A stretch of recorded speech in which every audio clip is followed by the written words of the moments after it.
Welcome to the Wayne Public Library's virtual author chat. My guest today is Ella Shae. Ella Shae began her mental health journey at the age of 4 after a car accident that could have killed her left her with lasting scars.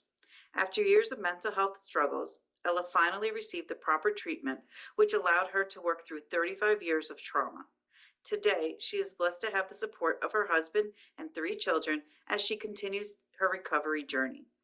Ella hopes that by sharing her story, others will find the courage to find their own voice, to be heard, and to find a relatable moment in her journey. Ella has an educational background in teaching and psychology and is currently available for public speaking events. Welcome, Ella. Please tell us a little more about yourself and your book, From Broken to Beautifully Broken. Hi, thank you so much for having me. So the book started probably about 2 years ago when I started my treatment for my eating disorder. It was really a bunch of journal entries that were my own personal entries during treatment that eventually evolved into maybe one day I'm going to publish this, maybe one day I'm not. And so, eventually I did actually publish it and it became a book. So, um, I'm a resident of Wayne. I grew up here. I left for a little bit, but now I'm back. Um, and I have 3 children, like you've said before. I was a teacher for 13 years, and then I resigned from my teaching position during COVID because it was just too much to do the Zoom teaching and to have I had a newborn baby at the time and 2 older kids who had to do the Zoom classroom. So I resigned from my position and now I do this public speaking. I spoke yesterday for the NITA walk. So it's been a lot of fun. Okay. So you one of my first question was about how you pieced together your story. So you kept the journal during your time in treatment. Did you always like know that all the different because each chapter covers a different part of your life. Did you write it in that order, or did you write it in different order? And how did you decide to piece it together in the way you did? So a lot of those chapters that I wrote were traumas that I actually never even really realized that I had internally. Once I went into treatment for my eating disorder, obviously a part of that treatment is the mental health piece because an eating disorder is a symptom of something larger. So while I was at treatment, we sort of dug deeper into why I was using a lot of the tendencies that I was around food. And that's sort of where I uncovered the different traumas in my life. And then in sort of doing freestyle writing for each of those things just to get my thoughts on paper is when I sort of put them into chapters. And some things like the chapter on grief and loss, that's something everybody goes through. It's not a traumatic event specifically to me. Like, my car accident at 4 years old is not something everybody's gone through. But grief, loss, parenting, all of those things were then later added because those were not something I obviously discovered during treatment. Those were chapters that I later added that I felt like I had some insight to give some advice on. Okay. Um, you mentioned earlier that writing about COVID, well, actually, the chapter on COVID, isolation, and it's told on mental health for children and adults, that actually very much resonated with me because it was very unpleasant for for for everyone across the world. But I think parents working with their children at home, it was so different from anything anybody could ever imagine. So, can you share why you decided to write about your experience during the pandemic? Yeah, so COVID actually, well, I can't say COVID. The isolation part of COVID and the lockdown part of COVID is essentially what made my eating disorder spiral. I've had an eating disorder for 22 years, but I was always able to pull myself out of when I started to get a little too deep into it, I was able to notice some signs and symptoms and pull myself out of it. And with the isolation, something I've never experienced before, like the rest of the world. Like I said, I resigned from teaching, so no longer needed to get up and get ready for work. I had a newborn baby that had just been recovering from a virus that had us in back in the NICU. I had two older kids that were doing Zoom, and, as time progressed, I slowly stopped getting out of my pajamas. And then I slowly stopped making the phone calls to my friends. And instead of, trying to go and get groceries, we were getting groceries delivered. So it was less and less things that I was doing. And it essentially is what put me into treatment. And so I thought it was very important for me to talk about that in particular, because that's why I had to go to treatment. I was near organ failure this time, so there was no pulling myself out of it this time, unfortunately. And I experienced it from different lenses. So, I had a teenager and I saw how it affected her. She had, extreme levels of anxiety, trying to learn, through Zoom. She's very, very smart. And she's been a straight A student all her life. And then to learn through Zoom and her grades were dropping a little bit, it was just, making her spiral. My middle son went into a little bit of a depression. He had, his emotional regulation was completely off. We had to get some intervention for him. So, and even my husband, my newborn, like I said, was sick before COVID and had started to heal from that illness when COVID hit. And so my husband sort of went into that protective mode. And I think that he may have been suffering, a little bit from the traumatic events of what we had gone through prior to COVID. So I saw how this emotionally and mentally affected all of us. I knew for sure that everyone else was suffering in some sort of way outside of my little bubble. And so I felt like if my book is talking about mental health and we're going there, then let's just go there and, really, really talk about it. Okay. Um, that's so true. So true. A chapter that no one wants to experience ever again. No. Mm.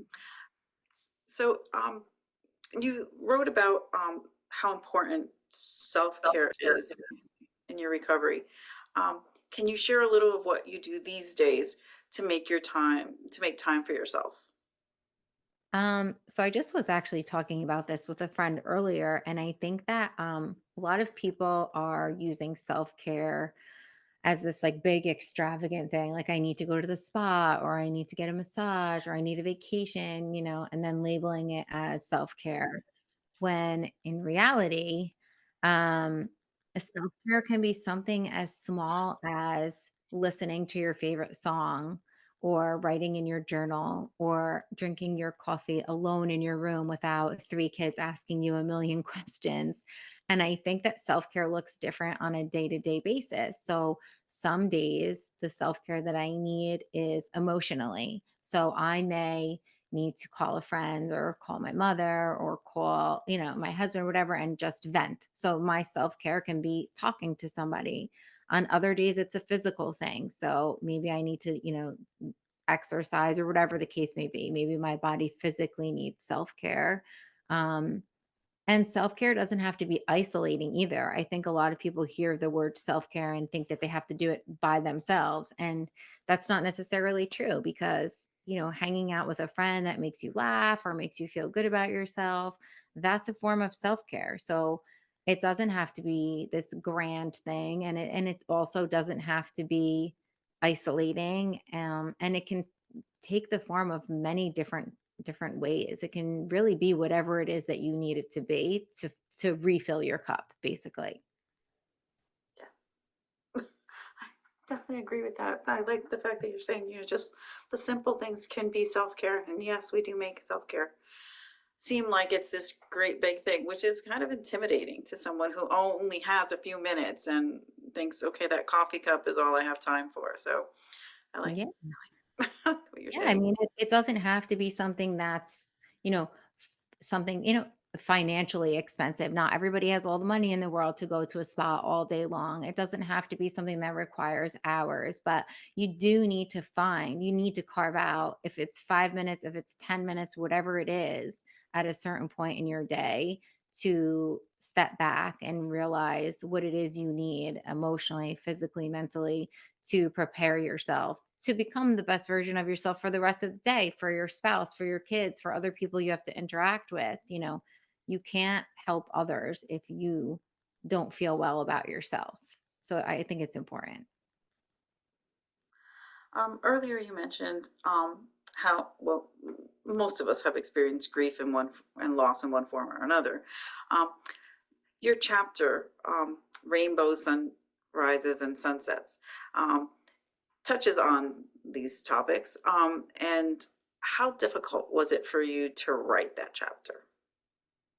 That was probably the hardest chapter for me to write, because I do talk about all different kinds of loss. When people hear the word loss and grief, they think of, the death of a loved one. But for me, it was more complicated than that. I experienced loss in many different ways. And so the only way that actually got through that chapter was to walk away. So I would, write down as much as I could for that moment, for that day. And I didn't revisit it until I had that emotional capability to return back to those events in my mind and write a little bit more. And you know, it probably took me a month to write that chapter opposed to the other chapters, which maybe took me a week to write.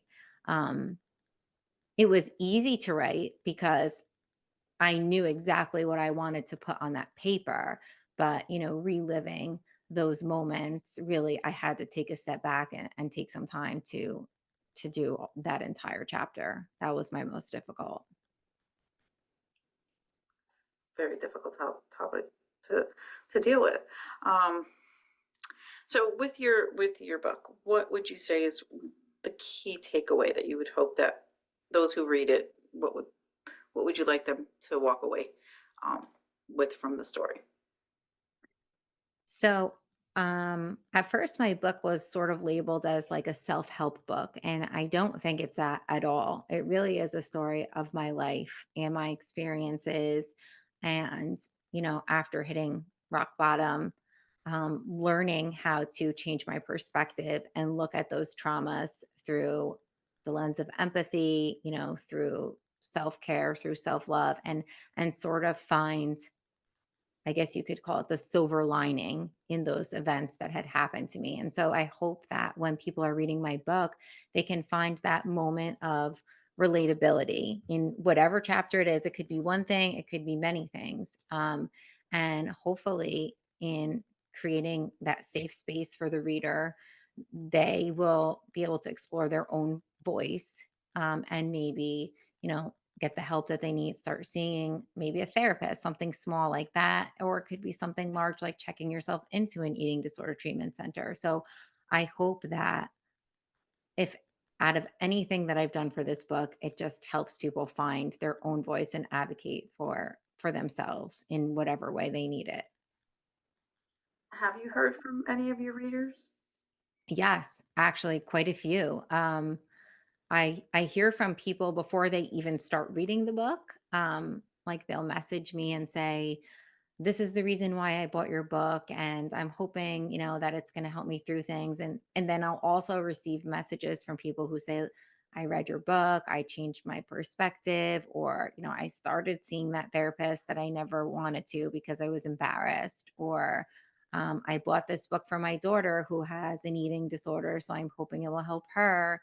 Um, so the book is even helping, the support system of those people who are suffering from the mental illnesses as well. So yeah, I often hear back from people who've read my book, and it's always good things. I hope it stays that way. That's wonderful. That's wonderful that you're getting that positive feedback and that they're finding your story and and it resonates with them. Um, are you currently working on anything like writing related? um so I'm speaking with somebody who is possibly considering turning the manuscript into a screenplay. And so I'm writing in that aspect. It's been really hard to revisit the moment. So to write the book was one thing, revisiting all of those traumas, but then all the interviews that I have to do afterwards, all the public speaking events that I do, all the podcasts that I'm speaking on, I'm also revisiting those moments over and over and over. So I didn't really anticipate having to talk about the traumas as much as I did. Um, and so it's been really hard. I think it's getting easier, but I'm not ready to write anymore about my life at this time. I think I'm still digesting, what I've put out there and getting that message across for now. When you were writing the memoir, did you have a writing routine? Did you sit down in the mornings? Were you an evening person, um, or did you just did it just come out like quickly in You spurts? know, both, like all of the above, really. So sometimes I would be driving in my car and this perfectly worded, paragraph would form in my head and I would have nowhere to write it down. So I'd grab the notepad on my iPhone and like say, speak to my iPhone so it would, be written down for a later time. Um, Oh, music is a huge thing for me, and if anyone has read the book, they know that each chapter has a song that's dedicated to that time in my life that sort of matches my feelings from that time. So a lot of the book was written listening to music, um, and I didn't limit myself to a specific time of day or to, whenever I felt that it was, something I wanted to do. It's something that I did. You can't force yourself to write, especially when you're writing an emotional book. You can't sit down and say, okay, I have to finish this chapter today, or it's not going to come out with that raw, that the truth and the rawness that my book really has. So whenever I felt like writing, I wrote. Um, did you do any research for the book? So most of the book is really just based on my own experiences. There's a few facts that I put in there, according to, psychology and stuff like that, which I spoke to my own therapist, my own psychiatrist, or other people that I know that are in the field to, confirm. I only think there's maybe two or three facts in there. Most of it is based on my experience. How long did it take you to write the manuscript, like the book itself, not just the journal entries, but put it together with the different chapters and all the other information? So I started writing the book when I went into treatment, which was, I mean, I guess you could consider that when I started because that did evolve into the book, March of 2022. And I signed the contract with my publishing company um, almost a year ago in August of 2023. So that time frame going from thoughts, that were jotted down on a piece of paper, to journal entries, to paragraphs, to chapters, to being edited and then going through the whole process. It took quite some time. Um, so, what you would count as your publishing journey, like knowing that the book was published. At what point do you go, okay, I'm gonna like go out and look for a publisher, or at what point did you do that? Did you do that when it was complete, or did you do it before it was complete? Um so it was near complete. I was missing a few chapters that I didn't even know I wanted to put in there at that time. And again, it was always something that I just sort of tossed around in my head. I didn't know if I wanted to put this out to the world because this is my life. Like, you know, this ruined some relationships for me in life after I published this book. So I really needed to weigh my options in terms of, is this really going to help people? You know, and am I ready to deal with the consequences of possibly publishing this book and, getting people's opinions and people knowing things about me that they've never known before. So, um, I don't know. I don't really know. I don't know at what point I said, "This is gonna become a book." I think I sort of played around with it, and I stumbled across a friend who had just published a book, and I had messaged her publisher just because. I really didn't hope anything was gonna become of it, and they got back to me, and we did an interview, and they were very interested in, you know, getting the book out there, and I think that little push is what I needed for somebody to just assure me that this would do good things, and that's it. It's great. Um, and what was one of the most surprising things you learned when publishing your book? I think what most surprised me when publishing my book is it's really not that hard. Like the process is fairly simple. There's a team of people who are editing for you. I actually designed my cover, but there's artists there to design the cover for you. They're writing the bio for you. So it really isn't that difficult. The most difficult part is telling your story. And then rechecking that however many I cut back on my story, I added to my story, so I think that was the hardest part for me, but the physical publishing of the book was very simple. Did you have anyone read the book, like what's called beta readers, before it was published? Not just within the publishing community, but your own? No, No. no, I didn't let anybody read the book, actually. Like I said, there are some things in there that even my closest friends, my husband, my mother, my father, like, they didn't know these things about me. And I figured I'm just going to rip the band-aid and have everybody read it at once because it was scary for me to put the book out there. It was. And so I waited for everyone to just do it all at once. Okay. Wow. Wow. That's okay. It's not usually, but that's wonderful.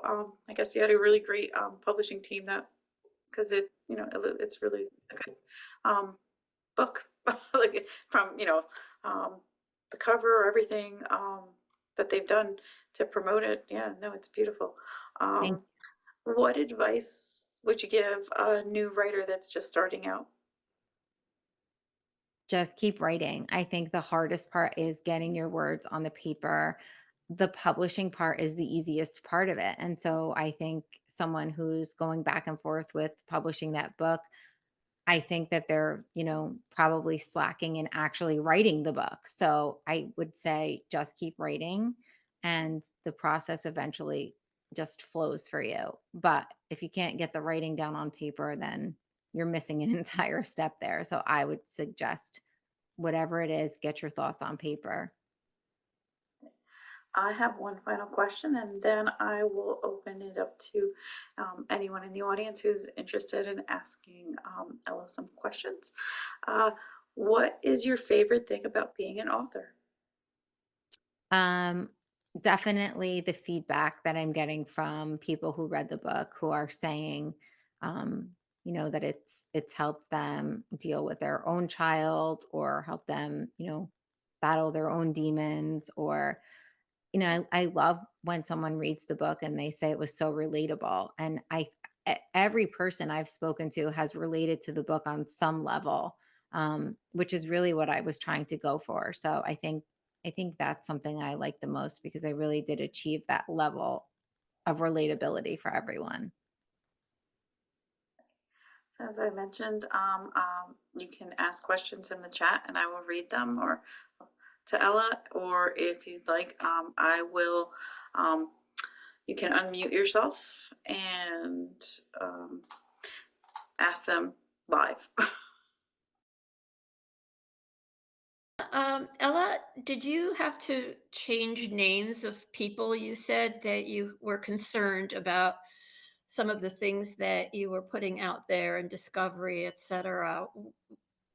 Did you change names or did you just put it out?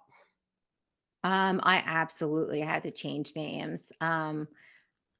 There was no way I could I think even from a legal standpoint, I could use their real names. But I even changed, you know, like locations. I think I talk about going on a vacation at one point. That's not actually the place where I went on vacation. So I changed a few things. But again, I wanted my story to be the actual 100% raw truth from my standpoint.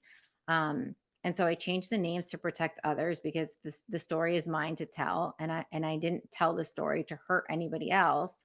I told the story to help people, and so I did protect their identity by changing their name. There's no other questions, then I'm going to say thank you so much to Ella for being here this evening, for telling us a little more about your writing, your book, and your publishing journey. We wish you the best of luck. Uh, Thank you so much. we have it here at the library if anyone is interested in reading it. It's also available Barnes& and Noble, I believe. Mhm. Um, I encourage everyone to read it. It was a wonderful memoir. Thank you.